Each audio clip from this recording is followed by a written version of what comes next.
Hello, everybody, and welcome to the Old Moon Podcast, episode 71.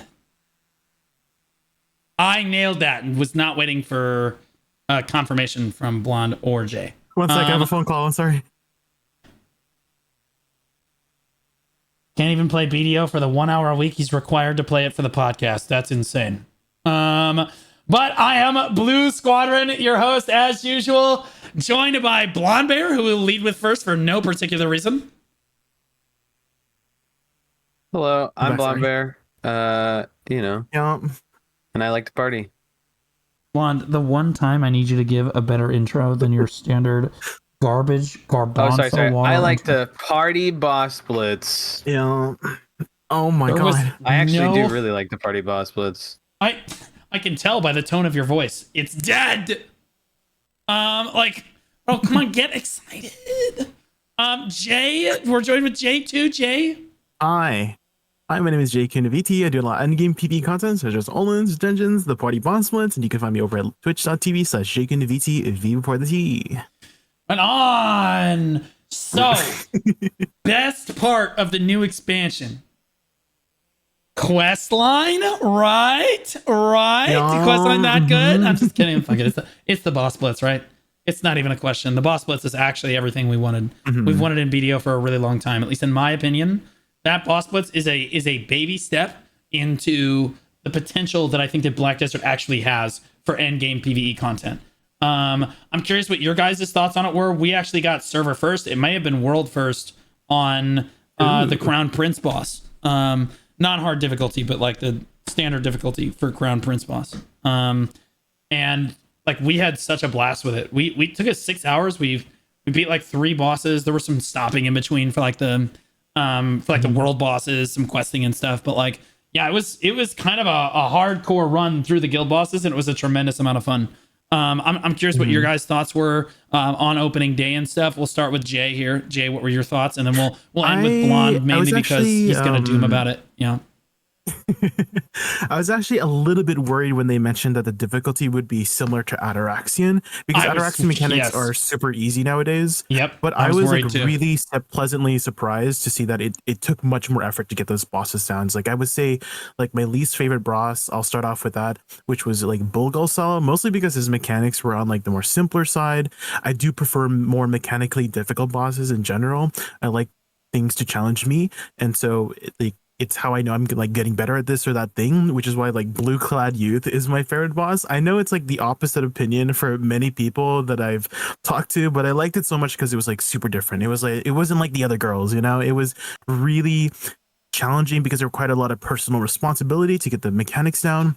In a way, like to put it in like in a metaphorical way, you can use a lot of gear to hide and mask the dents on your head, but this boss reveals all. You cannot hide any of your dents. You will expose your dents in your head to your other team, and if you're a streamer, to your audience. And I love that. And then when it comes to hitting a wall and overcoming that wall, it's like one of the most satisfying things. And that's kind of like what it felt like when my group finally got it down. Like to put in perspective for our group, Blom was there. We took like 2 hours for like the other 4 bosses that were like combat related, but this one took like 3 or 4 hours, which was like twice as long to beat this one boss than the other 4. But it was, oh my god, it was so satisfying to get down. And that's like the feeling that I love. And I'm super happy they were able to create something like this. I did hear, I heard that Crown Prince was the hardest boss so far. My group didn't do it because, we wanted to get the 5 bosses down before the reset. It was Friday already, and Saturday was the reset, so we wanted to get that loot over. But I'm hoping the other bosses they didn't have yet, like the 2 sisters. I'm excited for that boss.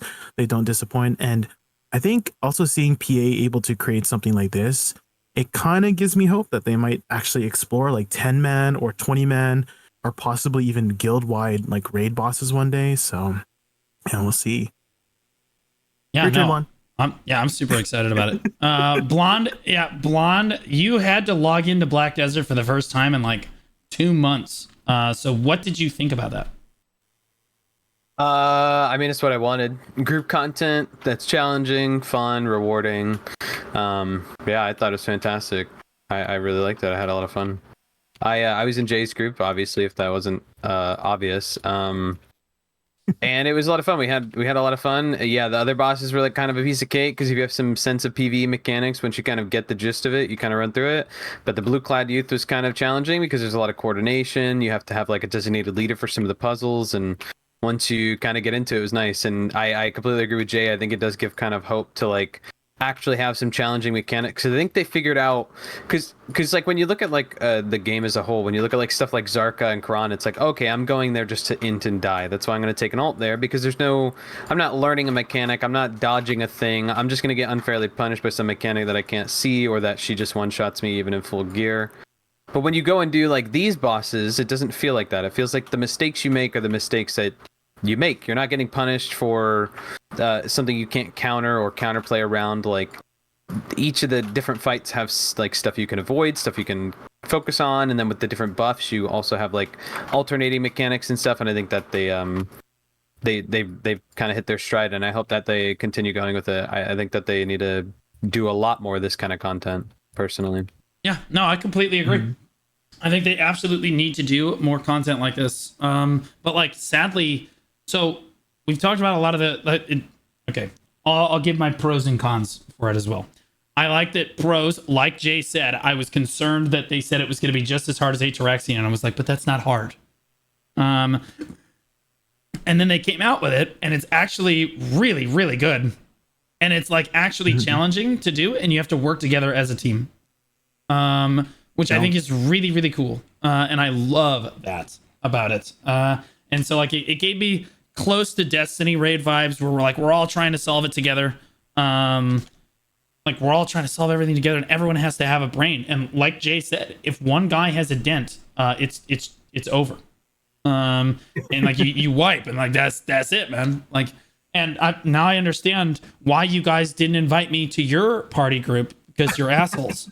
But mainly because suck it, we solved it first anyway, so deal with it.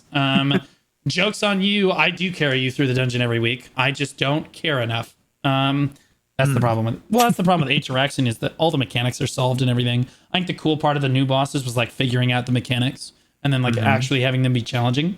And I think that will be great content for like the weeks and maybe a month or two to come. But I do think that the hype from it is going to fade, and there's not enough of it. And okay, so I'm not trying to doom. These are my negatives, because I don't think that there's enough of that content currently in the game to sustain players long term. I think that Blonde is right. They need to keep developing content like that. But right now we're in this awkward spot where like that content was amazing. We want more stuff like that, but it's going to be at least probably a year before we see more of this type of content in the game based on their development cycles so far. Furthermore, we have a few unreleased bosses, don't we? So we are technically getting more, right? No. They're all here now. 3 of them, or 2 of them were world release. 4 of them Korea already had. This is it, as far as I'm aware. This is it. We're not getting the Rose Lady or the... Yeah, I thought we were getting Rose Lady. Oh, maybe we are. Maybe we are getting Rose Lady. So we'll see. And we'll see if they release that as... like, but even still, it's still not enough, right? And also, one of the biggest feedback things that I have is that people want to be able to play with people that aren't in their guild, right? Yeah. So like you can only do this stuff with people in your guild, which is a really weird requirement. You can do it with people outside your guild. You just are more recommended to do it within your guild. Yeah. Because you get more benefits for doing it with your guild. So there's actually more of a reason to repeat it over and over, which is almost even better than before. Because before I would do the bosses, I wouldn't even care about getting my rankings. But now, like, your guild represents in the front page, it's kind of like awesome. I mean, I personally really, really like that. Yeah. And I'm more incentivized to run it with different groups now because, like, if I run it with my guild and stuff, that's like great. But, you know, you can run with more and more people, I think is like the, you know, the idea. You're just super crazy incentivized to really just do it with your guild. Because if you don't do it with your guild, you get way worse stuff, like rewards on it. So like when I picked up my rewards, so I didn't do it with a guild, but I still got like the guild rewards. I think it's because it's everybody gets guild rewards. If members in your guild do the guild, yeah, they get it. Yeah. Correct. Yeah. So you're incentivized to do it with your guild more than you're not, and I think that is bad. I think that you should just be incentivized to do it with your friends. I do think that having it be a guild activity is fun, but like I think that guild raids would be cooler. Like if it was like a 20-man guild raid. Right, and they did say that originally their idea for this was to make it a 20-man raid, for these bosses. Yeah. And like they lowered it to 5 because they thought that was too ambitious. So I'm hoping that they will take the next step now and do 20 man raid bosses for everyone. The problem is, how long is it going to take for that to come out? But like the guild bosses were incredible content. They need to do more of that, and they need to do it more quickly. Because the problem is, this is content you can really, let's be honest, unless you're J-Kun or Blonde, you're probably only doing those bosses once a week for like, an hour or so with your guild, and it's amazing content, but then that's it, right? And if you look at the rest of the expansion, let's look at the rest of the expansion. What did you guys feel like, aside from the boss splits, about the rest of the expansion as a whole? I'll start with Blonde here, and then we'll ramp up to Jay, because Blonde's going to have some crazy takes here. Go ahead, Blonde. Crazy takes. It just feels like a waste of space. I think I've said it before in previous podcasts. I feel like it must be nice for them as like a country to have pride in their country and their stories and everything and build this whole region. But having a region where you literally don't come here other than to unlock it, do the story, and leave, they could have just left it as an instance and built a whole nother expansion about something else. The fact that we don't go here or grind here for anything is kind of really, really sad, because it's such a nice, awesome, beautiful area with amazing like landscapes and stuff, but like we don't get to use any of it, right? We go into instances for the bosses that are like tiny, small arenas. So it's like super, super weird that we don't get to basically use any of this area. Now, if that's going to change in the future, then cool. And then we'll see that when it happens. But till it happens, I mean, it's kind of a worthless space, and we didn't need all this area to basically do the story. And it was literally like half the quests are like talking to one NPC over and over again. You don't even like necessarily need to go many places. Half of the there's like 600 quests, I think they said, and you can just like literally half of them are like talking to one single NPC 4 times over, and it's like, okay, was this really necessary? Like, I could have, like, everything could have been instanced and not a whole region wasted of time and development. But again, it's like a country pride thing. I get it. Just feels like a waste, unfortunately. I completely agree on like not letting us go back and experience the content, like, and the region more thoroughly. Like, I feel like they spent so much time developing this region. Only to have us speed run it in a day. And then never like go 3 back. hours if you skipped everything. 3 hours if you skipped everything, and then 5 hours plus if you watched like everything in detail and read everything. Yeah, like, and that's frustrating. Because like, again, and I think that they thought it was going to have the same impact that Land of the Morning Light 1 did. It's like, oh my god, look at this amazing thing that we did, blah blah blah. And what I think that the developers probably failed to grasp is that the reason Land of the Morning Light 1 was so successful was not anything that they did, and I mean that in the most respectful way possible. It was the fact that the Lost Ark had died at that moment that we released the new expansion, and all of those players came over here, and they were going to come over here regardless. And like, that's just kind of how it goes. But like Land of the Morning Light 2, I don't think had the same reception, and you're seeing that like players just, they go do the bosses and then they leave. And it's a shame, because it's a very rich lore, and like the quest is actually not bad, but like there's no reason to repeat it for any reason, because it's just a waste of time. And then like the world bosses are, I'm sure, reasonably good, even though they die in 4 seconds, like, but you can only do those 4 times a week, so you're really only going over for the world bosses. There's no reason to kind of stay and have an adventure in that world, because like that's what their company's slogan is the adventure never stops. And in this case, the adventure started and was over on day 1. Which is sad, but like true, for what Blonde's saying. Jay, what are your thoughts on it? Like the rest of the expansion, like main story and whatnot. I think you guys definitely touched on everything that I was also going to criticize. I did like the story though, like I kind of wish there was like a little bit more involvement with like Yanhwa. She didn't really have too much time to spotlight. She was kind of taking a nap the entire time. The direction they took with the story, it involved much more like political drama, and there was one story that caught me a little bit off guard. It was the Sodong storyline with the flame guy Jigui. And for anyone who hasn't done that tale yet, I won't spoil it for you, but there's like a twist at the end with the 2 main characters in that tale, and I was screaming at what was revealed. If you guys remember that one. So yeah, I mean, overall, I think the part 2 story, it like wrapped up the story arc pretty well, and so I think that's it, right? Like I don't think they're doing any more with Land Immortal. They're going like forward now. There's so many different directions they can take now, and hopefully, like they experimented with. That's like what I'm thinking. I like to give them the benefit of that. They were experimenting with Land of Warning Light as just a place to do like these boss blitz stuff and experimenting, and then trying to build that foundation for possibly like raids in the future, as I mentioned before. And now that that's what they did, and I think all of us have like a really positive reception of the party boss split so far, or for the most part, going forward now, right? Going to Mountain of Dawnbreak, going to Land of Demons, going to at Magnus Part 2 with the the time travel, the fourth dungeon, maybe Elezra storyline, the Elvia realm. Where the heck is Jordine? Going through all those different storylines and directions. Maybe it's they're using Land of Morning Light as the foundation to build towards those things.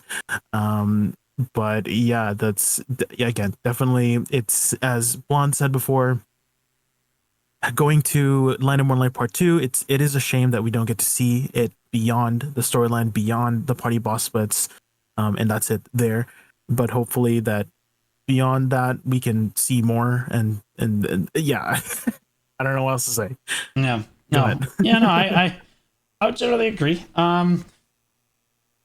The fact that you're already talking about the next expansion and what we're potentially going to get there is not a good thing. I'm just gonna say, like that's not. Well, right, I mean, right. traditionally, look at like expansions like World of Warcraft. It's like you get a new expansion, you get a raid thing, and like other than like the top 1 teams, like everybody's kind of working through the content. You're not like, it takes a long time. This stuff was solved day 1, and we were able to run through it day 1. It wasn't like this took like long-term raid tier progression, and it's not, there's going to be more and more stuff released, right? Like, yeah, we've got a handful more bosses maybe coming out, but like besides that, there's nothing to really work through. It's the quote-unquote content is the new weapon that you're basically going back to all the old regions to grind out. So it's like, if like all the new best spots were out here and there was something to do and it was like crazy other than the boss bits, which they've made instance, so you're sitting at Heidel Caroline buff, getting your crit buff so you can make it easier.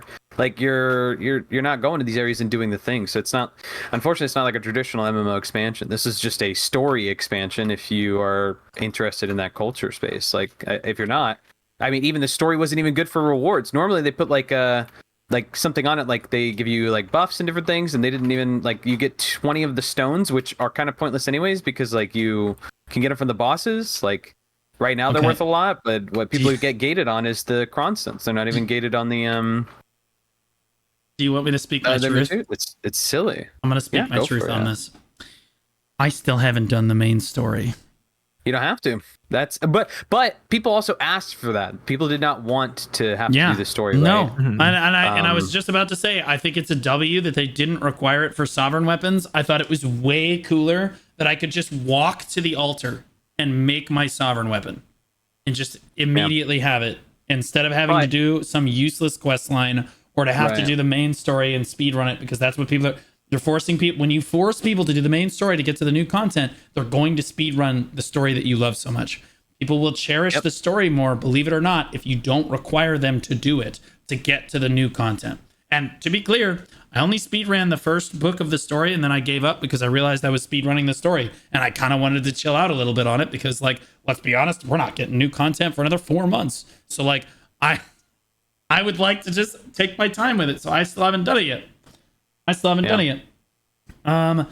Yeah, I do think that it's a little cooked that, like, the sovereign enhancing. Wait, how did your sovereign enhancing go, guys? Well, Blonde, how'd yours go? What sovereign? What? I don't have a sovereign. Wait, Blonde doesn't have a sovereign weapon. What a loser! No. Oh my god! Yeah, I have the same weapon a player that started 5 minutes ago has. So, you know, I'm kind of a new guy at the game. Kind of getting my grassroots in. You know, I just started playing only a few minutes ago, just like everybody else has a Pin Black Star. So I mean.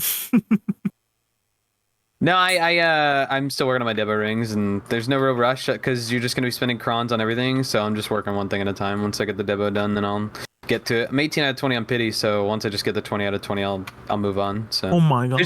there's no reason to rush, right? Because we just have the same grind spots, and you go to the same places, and it doesn't really matter. Number go up, but damage don't go up. It don't feel worth it. So it's like I have no reason. This weapon doesn't unlock any content I didn't have before, right? So there really is no big deal to getting it. So, okay, somebody pointed this out to me, and I don't mean to pile on the Doomerville, but somebody pointed this out to me that traditionally in MMOs, the rarity level of items goes from white to green to yellow, to what, purple, and then red. It's white, green, and blue. Oh, blue, right? Then purple, then purple, and then like red. a yellowish orange, red.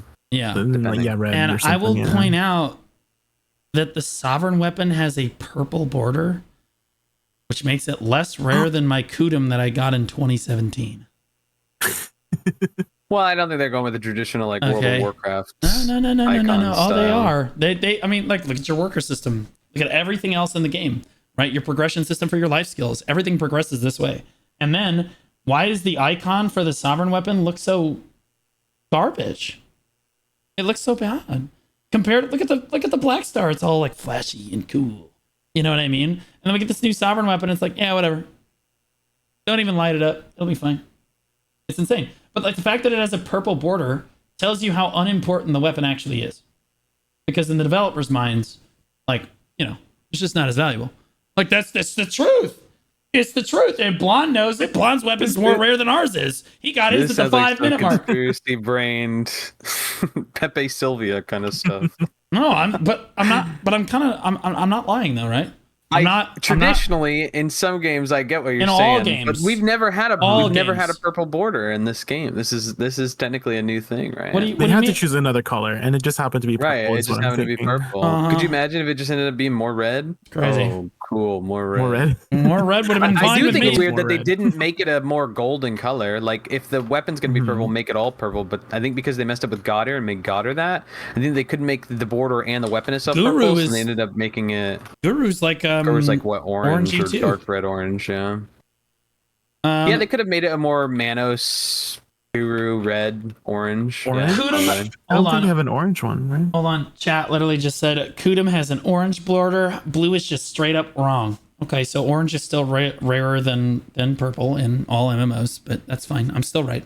And Guru is higher than Master, and Guru is again orange.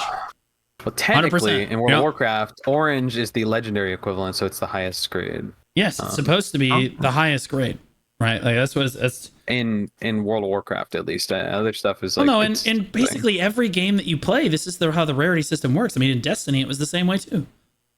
Destiny, it went off the WoW system, yeah. Yeah, well, it's not just a WoW system. This is just a rarity system in all games. This is just how it works. But like there's some that go off the beaten path, but yeah, the icon really shows you how little effort, really went into designing this. And what terrible players will say is that at pen, the weapon actually does get a reasonable looking icon. But like those players are also the reason that we have a terrible game right now, because you're supporting bad development paths. Because it gets fixed after a certain point does not make the fact that pry through TED are complete garbage. Like it just looks unfinished, it looks unpolished, and it feels like crap as a player. For something that should be like, it should take like a day to make an icon that looks reasonable. Okay. But we're also dealing with the same developers who can't develop, like when the Dehkia spots come out, they literally can't change the icon of the new Dehkia trash loot until we complain about it. And then they're like, oh yeah, we should probably change the trash loot, because it's literally got the same icon as the old trash loot did in all those spots until they go back and change it like a month later. It's literally insane. It's also the same mechanic. Also the same mechanic. Yeah. Yeah. Dehkia 2 Olins. Oh my gosh. Oh yes. Let's talk about Dehkia. Oh god, let's talk about Dehkia too. Oh, I'm so excited. Oh, I'm so excited. You guys are the PvE grind lords, right? You guys represent players that do grind a lot. Just love the PvE grind and the progression of BDO, or you loved at least. Okay. So what are your thoughts on Dehkia 2 before I share my experience with this? We'll start with Jay. Yes, so I talked about this extensively with my chat as I was grinding for like 10 hours at Olin's the past however many days, but it's literally the same thing. It's actually easier than Dehkia 1 if your group just has enough DPS. You just kill the golem before he has a chance to do any other attacks, because if you have enough DPS, you kill it within Misty phase. If you don't have Misty on it, it's like super tanky, and it's actually kind of hard because he does the attacks that hit really hard. But again, if your group of DPS is high enough, you can just kill it before it even has a chance to even hurt you, and the minions don't even do damage. But it's still the same, like, kill the golem and then the infinite amount of babies spawn, and then you kill the minions and then repeat and stuff like that. And I was hoping when they mentioned Dehkia 2 level 2, like 750 gears to require, it was going to be this epic fight, and there was going to be almost like raid boss mechanics, where that's how it felt in 2020 when I first went to Olin's, where like I didn't know what this mob did. It had like this slam attack. It had this like big AoE attack. Like there was the entire area of my screen. There was like a red zone and stuff like that. I had to avoid that. And it was just like, we've done it before in tier 1. Tier 1, I think, did a good job of like changing up Olin's from 2020, like the very first iteration Olin's. And then tier 2 was just literally the same thing, and also easier than tier 1 if you just kill the golem before it has a chance to do anything. I was really hoping it would feel the same as when I first went to 2020 with my like 650 gear score ass, over there. But it's just, oh my gosh. And then as for Ash Force tier 2, I can see it a little bit more in a positive light. It is a lot different than tier 1 Dehkia Ash, if anyone's done it. There is a mechanic with the Gyrus that really checks your DPS. There's a hard DPS check on the Gyrus, and if you're able to kill it, you're rewarded with this DP debuff on the entire area for a moment, for a good little while. And I like that. That's good. So Dehkia tier 2 Ash, that was much better. That was much more better designed. They had kind of like the switch up where the Gyrus is the big mob now, and then the Volcrus is like the little baby, and so that was kind of cute. But yeah, Dehkia tier 2 Olins, I'm hoping that the tier 2 situations with like they mentioned Miramok, they mentioned Upper Gyfins is a lot better. But yeah, I hope I don't know if they're still gonna develop tier 2 Olins. They even did you notice it has like this little like blip of iframe? There's like a little bug or something with tier 2 Olins when after you like kill the arm, and there's this like yell and then it's like iframe for like 2 seconds randomly. I don't know if that was like, it just feels underdeveloped. It feels unfinished. That's my overall thoughts on. Anyways, yeah, go ahead. I'm sorry. I'm dooming. Oh my god, no. We got him. Vlad. No. All right, Vlad. How did you feel about Dehkia 2? I won't even share my thoughts until Vlad goes.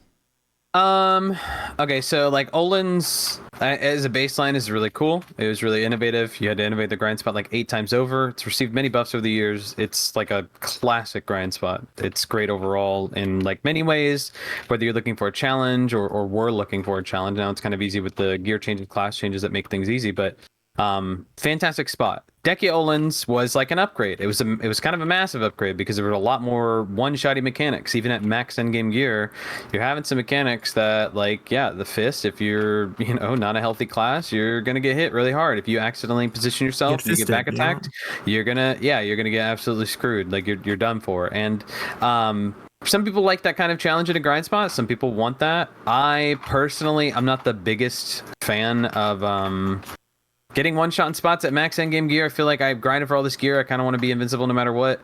But that's just a personal preference. I do think that calling it Dehkia level 2 gives you the impression that it's going to be harder, more challenging, more of something else, instead of it being like an alternative version of a spot that just offers new loot. All that feels Dehkia level 2 about it is that it's just another like tier of loot that's just different or higher or whatever. It doesn't feel like it's better in any way, shape, or form unless you like, I guess, particularly if you're like me who like didn't like the one-shottiness of Dehkia Olin's, that like now it's kind of like Dehkia Olin's with good loot, but you don't get one shot.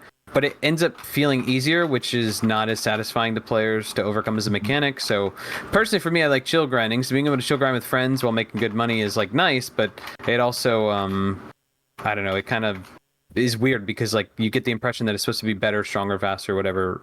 And it's not that. So I think that just the name of it kind of threw people off. Like Dehkia 2, everybody meant things are higher, which technically it has higher AP caps. So like you have to go there with high gear. It's just like it's a higher tier spot with higher requirements, but it's easy. So like not anybody can go there. And I mean, if you do, you're gonna end.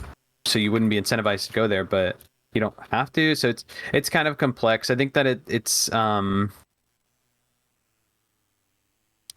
complicated because it just depends what you're looking for as a grinder. I think that most people are unsatisfied by it. I personally don't mind it because it's not like the worst thing ever. I just think that you get a certain impression when you are given a level 2 version of a spot that was already really kind of crazy.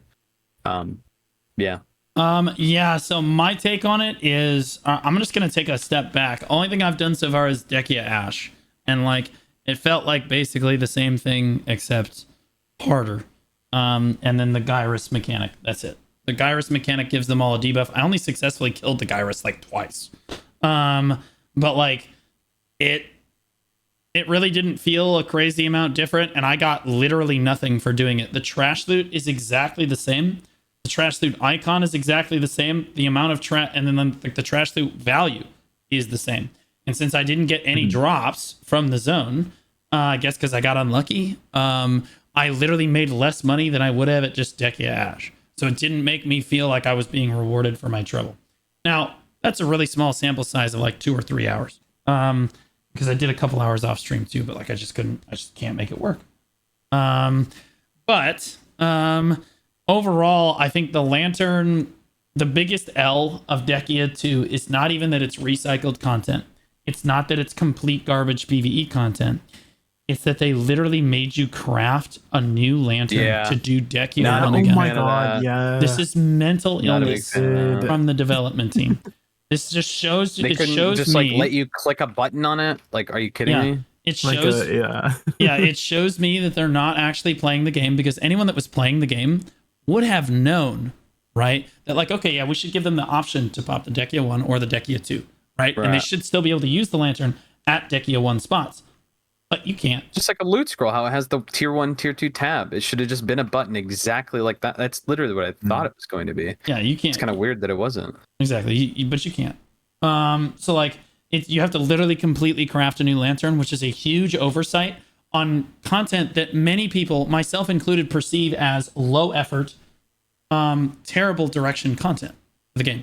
Like, you're talking about releasing a new region with no grind zones, and then your new grind zones that people are supposed to enjoy is Dehkia 2, and it's just harder mobs of the same mobs that we've been grinding since. When did Olin's come out? When did Ash Forest come out? 4 years ago? Like this is the same mobs, just harder. And as Jay said, sometimes it feels easier than it was before. But like, that being set aside, like, it's already recycled content that people are not going to feel good about. And then you didn't bother to update the trash loot, and you messed up the lantern thing. I think it's a really big stumble at a time when the game is already struggling, in my opinion. I think they maybe should have. The crystals on the marketplace are already tanking to min price.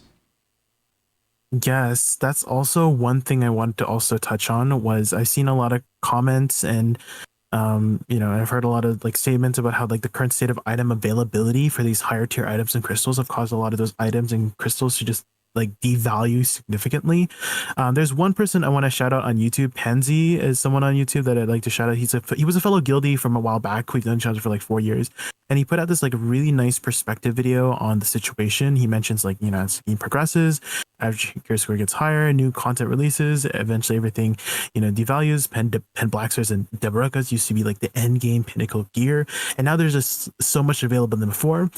And then like whether that's a good thing or bad thing for the game, I guess it depends on your perspective. Like, on one hand, it's like easier and cheaper to get the gear that you want, but at the same time, the people the people who worked for that same gear when it was like twice as hard, it kind of feels like, I don't know, like if you just waited, you would have just spent half the effort. But like, I mean, I am biased because I'm one of those people that I bought a Debaraka earring for 300 bill, and now it's like 130 bill, and I'm like, oh no, did I?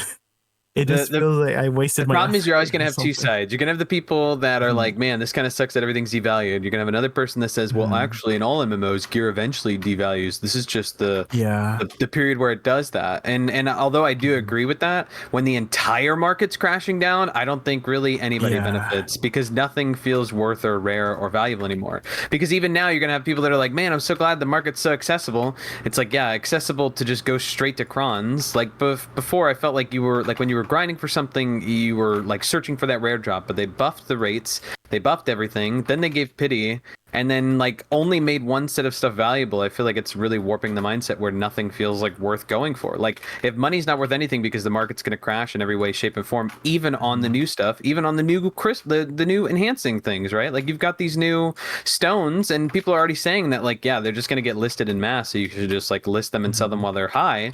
And then they'll eventually go low because like it's just it's all fricked. I saw someone on the Reddit begging that they would oh, PA, can you tank the Manos market next? I'm just like, oh man, life skills must be feeling real great right now. There was actually something that was a little bit funny, because in the video, in the Pansy's video, he actually was comparing like RuneScape. Blumber, you would know. There's like this, apparently there's this cape Pansy was mentioning about how this is like the best in slot like melee cape, and it's still a best in slot today, even after 4 years. And he was talking about how like it's still like you know, content that you want to progress towards, and it's like, you know, the RuneScape values your time, and then he was like BDO doesn't, and then I'm like, oh well, damn.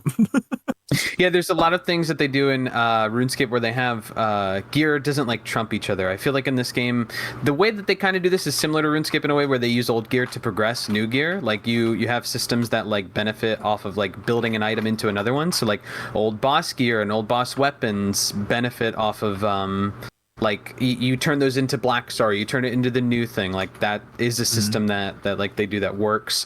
But the thing is that RuneScape has like a lot of old items that don't get like completely changed, right? There's like 2 or 3 best in slot capes at a certain point, and when they do release new gear, it's like hybrid stuff or like situational stuff. And I mean, the game's gear design is completely different because there's way more variables in that one than there are in BDO, I feel. But it gets really complex, but their markets are designed in a way where like your skilling and leveling is like all based on your boss drops. So like all the materials are always worth it and always useful because they build onto other materials. And I think that BDO, because they're doing like sort of like what feels like a hard wipe of like, all right, Debos is like the only thing worth going for. Like some people try to make Tungrads work, and there's a handful of people who are like, oh yeah, I have full pen Tungrad, you know, I'm running a BSR set, and it's like cool, so you can use an ult every 20 minutes. That's real cool.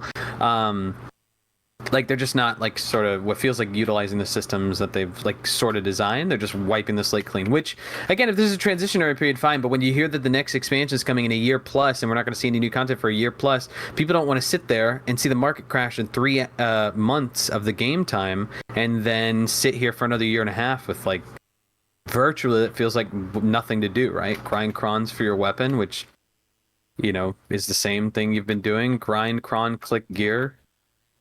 Is not exciting or fun. I think a lot of people are kind of like waking up, I guess. I don't know. Yeah, no, I mean, like I generally agree. Like I mean, like I'm in complete agreement. I think that the state of the marketplace is this might be the worst I've ever seen the marketplace. I've only ever seen the marketplace this bad one other time, and it was the opposite of this, where silver essentially had no value because everyone had too much silver, because that was when sea monster hunting was a big thing. A lot of people would have considered sea monster hunting an exploit back then. And a lot of other people got really rich and got really far ahead of the gear curve because they did it. And then Prolibus didn't really ever punish anyone for sea monster hunting back in the day, or taking those like really big payouts. And so like it never really was confirmed as an exploit. But what happened back then was that literally silver just had no value because everyone had so much of it that like you couldn't get anything off the market. So the only way to get something was to go grind for it. Like that was it.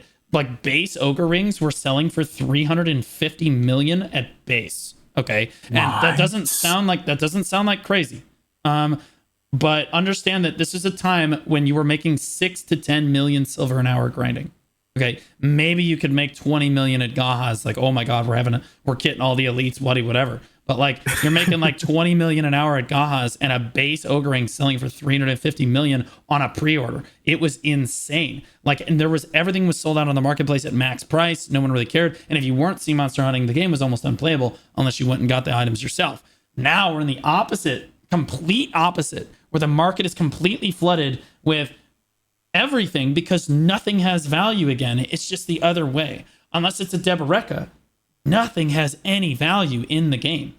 So all of these don't really have values either, bro. Yeah, and Devos are starting in the hundreds, and correct. Yeah, Devos are starting to tank as well. Yes, because they're in the 40 bill for like Tets right now. Like it's better to click that than cron it, because of the downgrades, then you're screwed. Like it literally, you're raw tapping it. You're buying it and raw tapping it because it's not worth the cron it. Because of the downgrades, then you have to get it back to upgrade, which is another 7 bill click for the Tet, and that's if you have a good stack and if you get lucky on it. That's hoping it doesn't go down to duo, because then you're really fricked. Like you're quite literally tapping them raw. Which again, if you're a new or growing player in the game, that probably feels real great. But as soon as you get all that, you're back where everybody else is, where nothing feels valuable and everything is worthless. Like people, the common argument I see is like, well, like that's good because now the game is super accessible and everybody can get everything. And it's like, okay, but to do what? So you can now be like everybody else and cry about the market and the issues. Like it's a system should kind of go all the way up and not like a completely crash for one side and one side feel good about it, because like I think a healthy market involves people there's some work towards some things to get to certain stages of the game or certain gear styles, so then you can like profit off of the things you worked hard to get to profit from. But now there's nothing to get to profit from. Like technically the new Olin spot is gated by like an AP gate, right? Like it has like a certain, it's like 1100 DR and the cap is like 1300. So like you push for those things, but like those, like it's just access to a spot that ends up being just as easy as like, if not normal Olins. Like you're just mulching mobs. Like it's like nothing interesting, new, or innovative, or arguably fun about it. It's awkward. Yep. And like, so like we're headed to a spot when Debos are going to tank to like all of this to say. Jay, did you have anything to add? Sorry. And the only thing I can think of is they're preparing for something beyond Debo, and yeah, so I'm getting replaced. Yeah. So here's the problem. We're headed to a place, and I saw Zethian talking about this with Etsu in his chat. The CMs don't dare come around to my chat anymore. But I saw Zethian talking about it with the last time that I think Etsu was in his chat, because Etsu, he kind of doomed about this. But like, we're headed to a point where Debos are going to be at min price across the board. Pen, Tet, Tri, Duo, Pry, and Base are all going to be at min, bottomed out. And everything else on the market is basically irrelevant, right? And so those are all going to be bottomed out at min price as well. And so we're in a position where like the market is unrecoverable. You're going to make way less silver per hour in a few months from now than you will now, because nothing will sell on the market.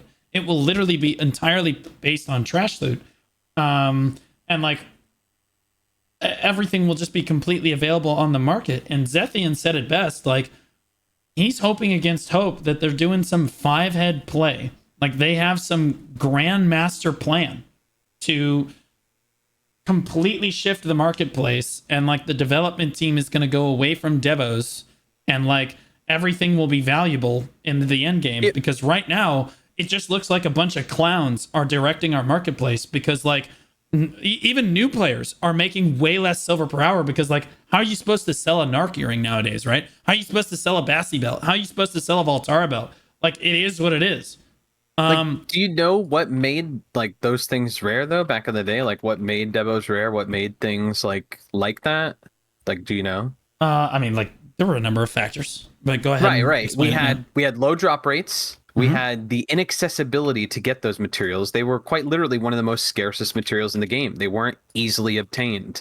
And although I do agree that a lot of the feedback was like, oh man, these things aren't easy to obtain, I wish they were. And I'm sure that was a feedback of a lot of people. I feel like PA fed into that rather than understanding that if they tank their market, it's going to make it so that like, this is exactly the course of actions that happens after that, right? If we make something so common that it's not scarce, that it's like we've increased the drop rates, we've increased the sources of it, we've made it drop at every single spot basically that's come out since the Debos came out. Like you're basically polluting the market. And if it means they are going to lead to another set of market changes, which like introduce a new actual really rare source of something, and this is the way they sort of averagely bring the gear score up, sure, but like nobody knows, right? It's all just speculation, and speculation is just going to brain rot people into absolute dooming, like people have. I mean, people probably don't feel really good about their gear devaluing in the last 3 months because they went, like Jay said, they went like X amount of time and gear and money for this thing, and now it feels bad, which again, it'll always feel bad during a transitionary period of gear, like upgrading, degrading, new sets of gear coming out.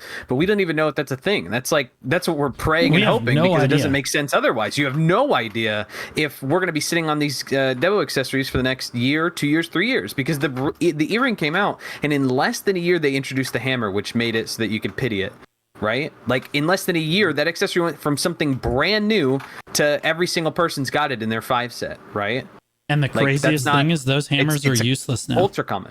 Yeah, there's no. Those hammers are they didn't add the rings useless during the expansion, which would have been what I thought would happen, and they didn't even do that. And I was like, why didn't we add this when the new thing hit? Like, it would have been the way to get them the rest of them out of the market. Because let's see how many are sitting on the market right now.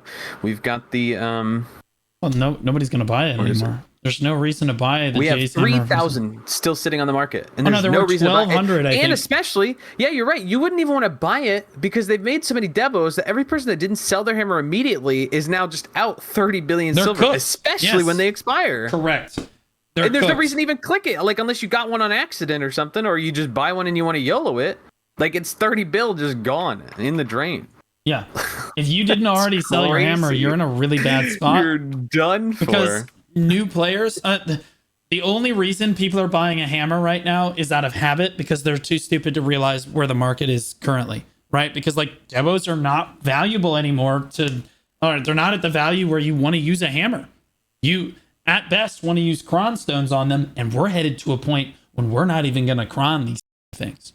Okay, like that's where we're headed. Like we're very rapidly headed to a point where you don't even want to cron your Devos anymore.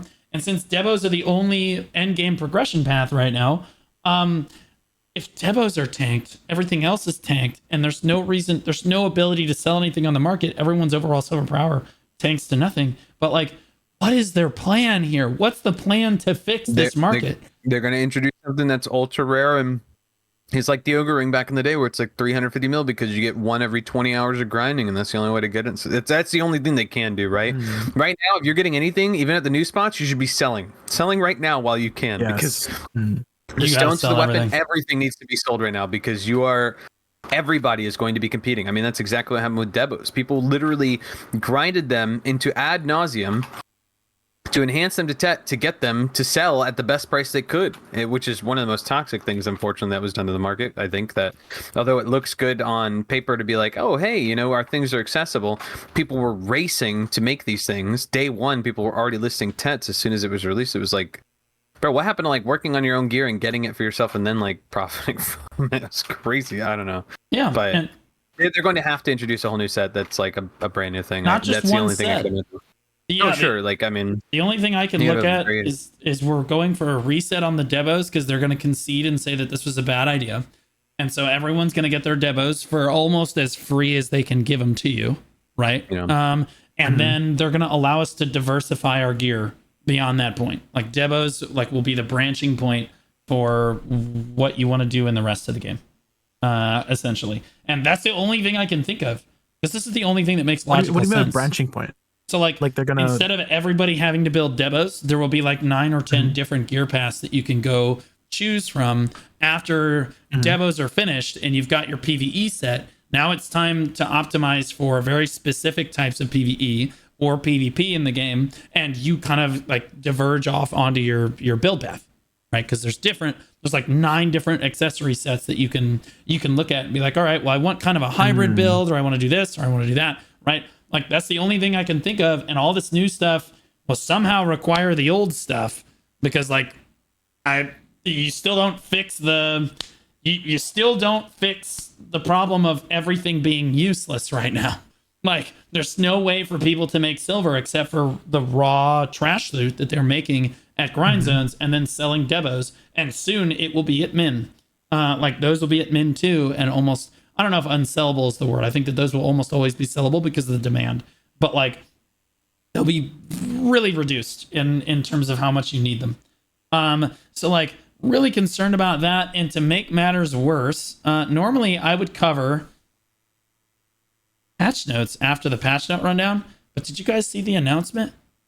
He said there's no patch tonight. There's no patch notes. It's literally just their server update. They're just like optimizing the servers with quotation marks. And I find this like really egregiously bad and stupid. Because think about any major developer releasing a huge expansion or patch.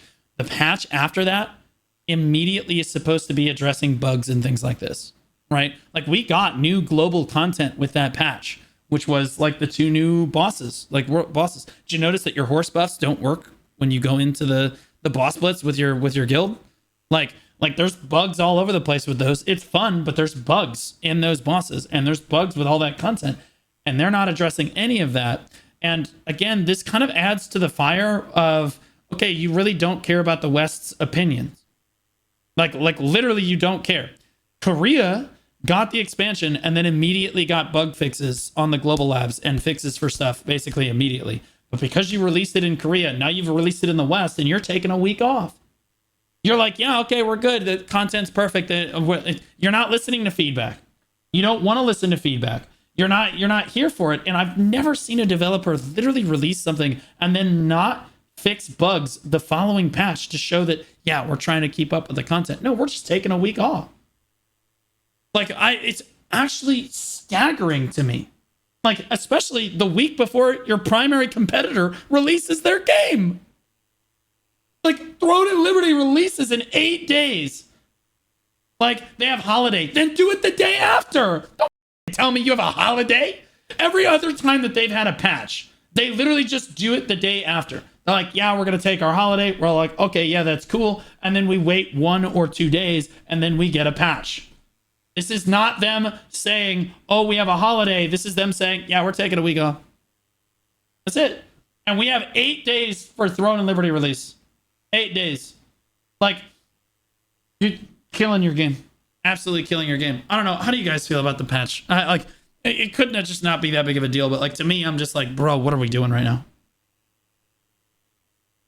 I mean, it's like, yeah, we finally like launched our new expansion. Time to take a load off. All right, they're gonna have fun just going through that 8-hour story over the next week or two and trying out the bosses. But I think that's the impression that they want to have. But obviously, MMO gamers are some of the more hardcore, burst through everything, competitive type players. So it's like that's not what's gonna happen. Everybody's gonna be rushing to do everything. So. Yeah, I don't know. I think that their impression of the player base or what they want out of the player base is not what the player base they have, unfortunately. So, I don't know. I think PA is in a weird spot. They want a player base that'll just eat anything and be happy with whatever they give them, and obviously this is not the player base. That would be a mobile base. That would be a mobile game. Mobile games have that. Mobile games don't care. Like mobile games player base do not care what the game releases because they're playing it as a mobile game, like a pay-to-win garbage mobile game, right? Like this is a live service PC game. As much as you like to say, oh, it released on console, yeah, that's great. Who cares? Like it's a live service PC game, and like we're not releasing. Like we haven't had. Plus, the global labs last week was pathetic. It's not. We have nothing. Although, okay. Last topic. Actually, Jay, I don't think. How far did you get your sovereign weapon? They're both at Penn at the moment, and I'm just saving everything until Christmas, and I'm planning to do like a big Christmas enhancing stream and hope for a Christmas miracle is my plan. Good luck. Yeah. Right on. Good luck, buddy. Sorry, yeah, like I don't think I caught that earlier. There's one last thing that I hope that have you guys seen the 1:24 dev note video where Jay gets in front of everybody? And you know, why don't we why don't we look at that right now? Again, it's yeah, I mean, I'm also not really crazy about clicking the weapon too because everything's just gonna get listed in the market and get lower in price. So like I'm not like gonna be way cheaper. Freaking out. I'm just kind of like chilling. And I mean, maybe that's how BDO should be treated, where it's like you're just kind of chilling. You know, you just like relax, and if you play it when you want to play it, and you don't have to go crazy hard. And I feel like that's what they're also catering the player base for. So here is the video. I'll let it play here. 몽고 여러분 안녕하세요. 검은 사막 총괄 프로듀서 김재입니다. 아침의 나라 황해도 편이 드디어 전 세계에 출시됐습니다. 뭔가 여러분들께서 항상 검은 사막에 보내주시는 애정과 응원 덕분에 이렇게 무사히 개발해서 여러분들께 선보일 수 있게 됐습니다. 지금도 새로운 스토리를 즐기시거나 혈록당을 꾸미시거나 군악무기를 제작하시는 분들도 많이 계시고요. 또 새로운 강력한 우두머리가 있는 검은 사당에 도전하는 모험가님들도 계십니다.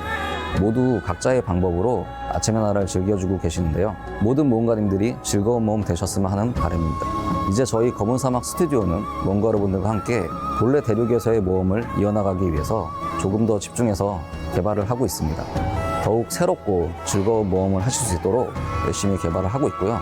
아침의 나라 이후의 개발 소식은 다음 달에 이제 개발자 코멘터리를 통해서 전해드릴 수 있도록 준비하고 있습니다. 조금만 더 기다려주시면 좋은 소식으로 찾아뵙겠습니다. 모험가 여러분, 항상 감사드리고 저희가 준비한 아침의 나라도 재밌게 즐겨주세요. 감사합니다.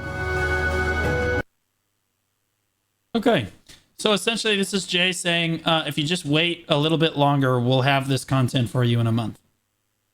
And, you know, thanks for enjoying our Land of the Morning Light content. And like, yeah, we understand. Honestly, he didn't even really acknowledge the grievances with the community. He still has not directly acknowledged that people are upset with the game. But he did say that, like, we understand a lot of you are waiting for other content, and we have that coming for you, like, in this next month or whatever. Please wait. And I do want to direct your attention to the ratio on this video is insane. If you look at the likes and dislikes, and I've disliked the video too. How can you ask us to wait for another month after we waited all this time? And you, Prelibus has not even addressed that we are upset with the game. Has not even addressed that we are upset with the game or the progression system, the PvE, the PvP, none of it. And they refuse to address anything. The only address that we got was Etsu before the top 100 tournament started. He said, "We heard you." And that was it from the CMGM team. Right? And you can see the community is really upset about this video because, like, again, they're basically just ignoring all of the feedback and everything that people are saying about it. I'm curious what your guys' take on it. You guys are PvE players mainly. And like, Blonde, let's be honest, you're playing RuneScape right now. Jay, how much BDO are you playing nowadays?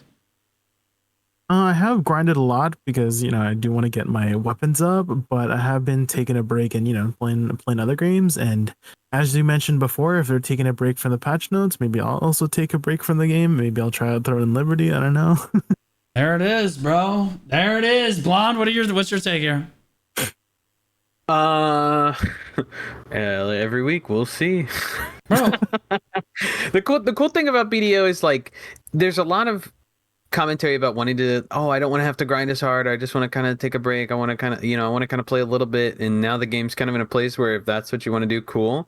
But it totally shuts down on, like, these crazy hardcore people that want to grind 8 hours a day, 10 hours a day, people that make it their career. And I feel bad. I feel like PA really is discrediting their community in that way. And maybe PA is doing that on purpose. I don't know. Maybe they don't care about the content creators. They're just doing their own thing.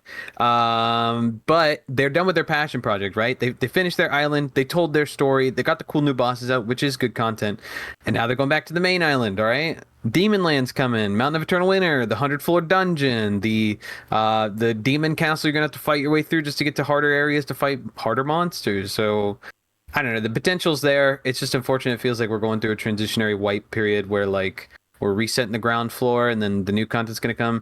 But I feel like it's probably going to be too long of a gap. Or maybe they just want players to maybe take a break. Guys, take a chill pill. Maybe don't play the game for a minute. There's a bunch of new stuff out. Go play that and then come back when we finish the content. I feel like that's PA's feeling right now. Yeah, I feel so like we'll see. I feel like they're just phoning it in. I'm not much of, like, a doomer with regards to, like, when people come and they are like, oh, they're counting on Crimson Desert or the China release. But normally I would not buy into that kind of talk. But I'll be honest with you. They might have a point. Like, it seems like they're kind of just phoning it in. Well, I mean, think of the feedback they've received over many, many, many, many years, right? People are constantly having to grind so much gear and spend so much time in the game and grind, and like they've completely wiped the market to listen to that feedback. I mean, I think this company is receiving numerous amounts of feedback in so many ways. I think it's impossible for them to please everybody. And then even times where they're like, "Listen, we've gotten this feedback over the last 8 years, and we're finally doing it. We found a way to formulaically do it, and now people are upset that they're like some players are upset they're getting exactly what they wanted." I don't know. I feel like PA is in a really tough position where you're going to disappoint everybody no matter what you do. I think even if PA pulled like a bunch of people from the community and pulled them into a conversation and like addressed their specific concerns, I think even if that happened, people would still have would target the next thing, right? We got this awesome new boss content, and we've got 20 other things to complain about. Because I would agree it's not enough. It really isn't enough, but there's still so much wrong that needs to be changed or fixed or edited, and I feel like they're just in a really tough position, to be honest. Oh. I don't envy them. I don't envy them at all. Mm-hmm. The way you describe that, Blomberg, it kind of feels like they're like stuck in a pit, and then like all like these like quality of life updates are like slowly trying to climb out, but then things keep like burying them down the pit, and they can't get out of this pit they're in. Yeah, I don't know how they're gonna get out of this pit. Yeah, I mean they've really driven us down a bad road here. I mean they could bring the players together, and like honestly I think that would help if they brought the players together and like said, okay, what do you want? Okay, we'll work on all these things. That might be their only way out of it at this point, because like if they continue committing on this path, they're cooked. They're absolutely cooked, because like they're losing players hand over fist. Their expansion didn't land the way that they were hoping it would. The guild bosses are incredible, right? But the rest of the expansion was finished in a day. And like it's just a little bit rough. I wanted to point out that Neptune's commented on this video, and he put his comment in Korean because they don't read English. And I thought that was really funny. Fivehead. I thought that was really funny, but I believe that they deleted his comment because I can't find it anymore. So either Nep deleted his comment, which is unlikely, or they deleted his comment from the video. And it was literally just this sentence, I'm pretty sure, right here. One of those two things, and I'll ask Nep and see what happened. But like, I just thought that was really funny. But like, yeah, I mean, like the player base is upset. Understandably, I can't even get this. Note and I are looking at this like, how do we get this much engagement on a video? I mean, this is bullshit. Like, I could put out a video that has 4 times as many views as this one does, but I can't get half as many dislikes. The amount of I have to applaud Jay. The amount of engagement he can get on a video is insane. Like, oh my god, the content! Wow. Yeah, like wow, Jay. I should have you. Honestly, I should put Jay up on the screen more often. Like, holy moly. But yeah, I did want to comment on that there. I do like Land of the Morning Light Part 2. I just think that it's a little bit less than what people were hoping for out of a new expansion. When you talk about a new expansion, you talk about having a lot of new things to do, and sadly, like, a lot of people are kind of left wanting on that. But yeah, let's go ahead and do final thoughts here. We'll start with Jay. Okay, final thoughts. Dehkia level 2, fix it. And my favorite outfit is the one in the bikini over there, right above you, the red bikini. You like this, really? Bro, he didn't actually have a favorite outfit. I'm just gonna take mine right now. It's the Bugatti. That's right, baby. Bugatti. Big win on the Bugatti outfit. Literally can't go wrong. Rarest outfit in the game. All of you get. Okay, blonde. Which one do you like? They stole mine. That's what I was gonna choose. Are you serious? The Bugatti. Look at the wagon. Okay. Looking at the wagon.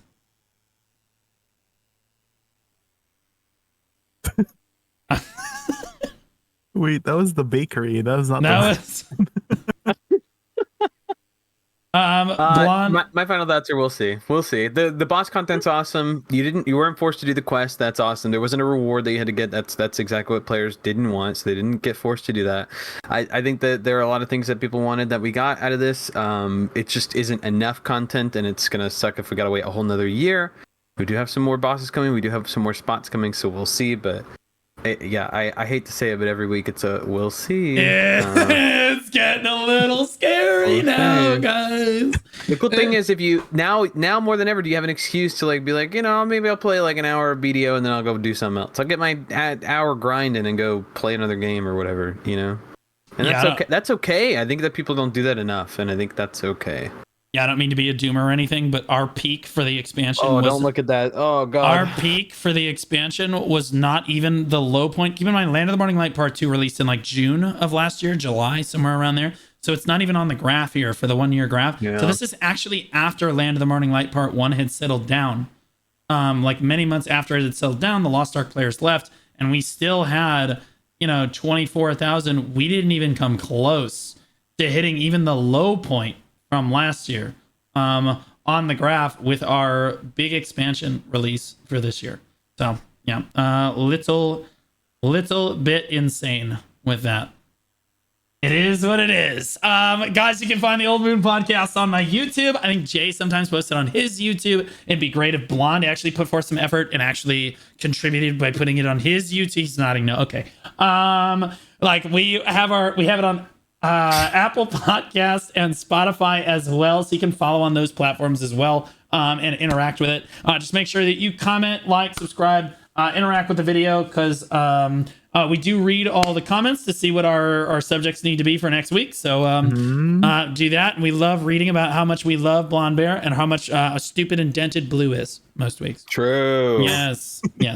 I love all of you. From all of us here at the Old Moon Podcast, have a great rest of your week, guys.